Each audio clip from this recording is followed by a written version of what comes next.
Everything is set up. The stage is ready. You have created a solid sleep environment. You have been following a really great biological sleep schedule, and you have just completed your sleep routine. Now, it's time to begin time checks. My name is Sarah. I am a certified pediatric sleep consultant of Your Zen Baby Sleep with 15 years of special education experience in the classroom, and I'm gonna get your child's sleep back on track.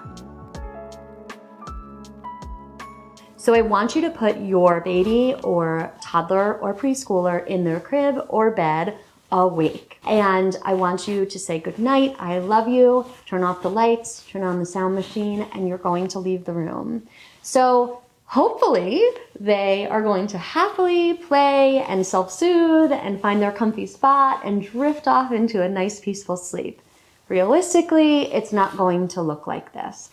This is where you're going to begin time checks. I want you to rate your baby's level of protest or crying from a 1 to a 10. And if they're anywhere in between a 1 to a 5, I want you to pause and just listen. Most of the time, this is just gonna sound like whining or intermittent crying. So maybe we're crying out for 30 to 60 seconds and then we stop and then we start again. This doesn't require any type of check-in, and I want you to breathe and take a break. If your baby or child's crying does increase in intensity and you would rate it between a 6 to a 10, this is when we're going to start the method. We need to support our children at this point in time.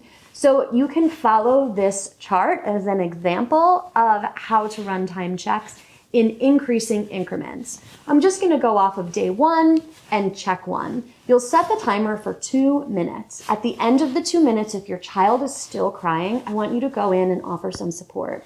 And I really only want you to be in there for about 30 to 60 seconds. And during that 30 to 60 seconds, you can do a quick diaper check. We wanna make sure that they haven't pooped.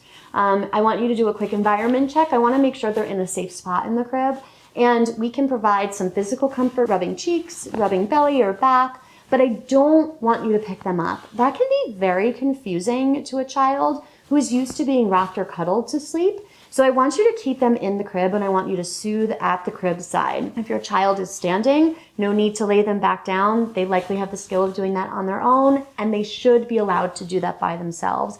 If your child is in a bed, I want you to make sure that we're doing all of the soothing while they're in the bed. And then after 60 seconds, I'd like you to leave the room. What is likely going to be your child's demeanor at that point? They may have soothed in the very short time that you were standing in the room. It's likely that they did not soothe to calm though, and they will likely start to intensify their crying or their protest when you leave.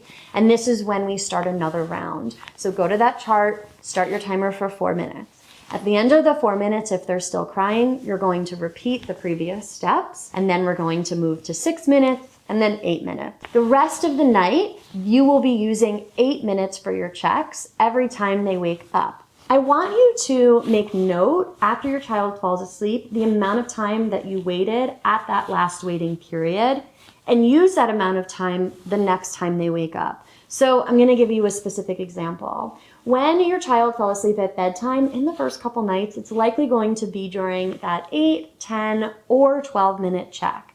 We're then going to use 8, 10, or 12 minutes, again, depending on the night, to wait the next time they wake up in the middle of the night. Why aren't we starting from the beginning? Because if we know that your baby can fall asleep in 8 minutes or 10 minutes or 12 minutes, we want to give them that same learning opportunity again. This is why we want to give them that same amount of time and that same learning opportunity over and over again throughout the night.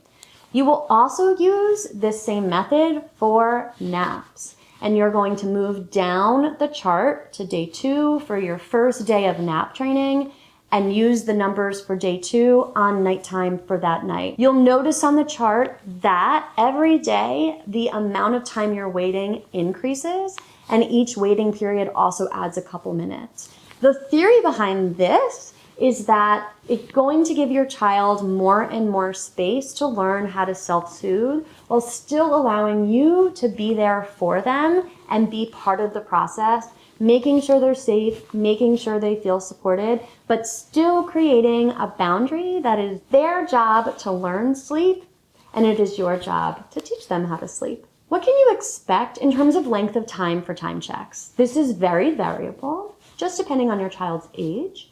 and their developmental level. So I would say on average for children under the age of 15 months old, you may see that the first couple nights they will protest for about 30 to 45 minutes. Again, this is average. Some children are less and some are more.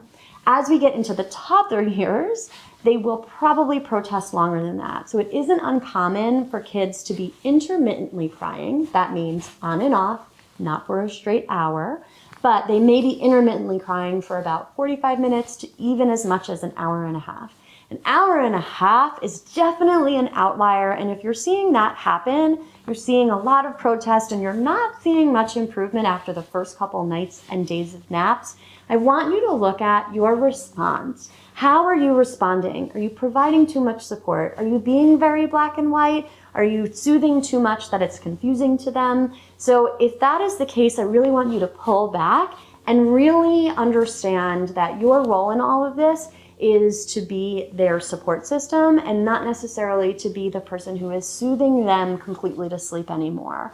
As soon as you remove some of that support, you will probably start to see that they are going to have greater outcomes. Their intensity and their duration of crying will reduce, and you will be sleeping through the night very soon. Once again, my name is Sarah, and as a certified pediatric sleep consultant, I have helped over 350 families one-on-one find the sleep that they need and deserve. Leave a like to let me know if you found this helpful, and make sure that you subscribe to my channel. Also, don't forget to turn on the notifications to get the latest updates for all of my sleep content and all of my new posts coming your way. From my living room to yours, thank you so much for watching, and I'll see you next time.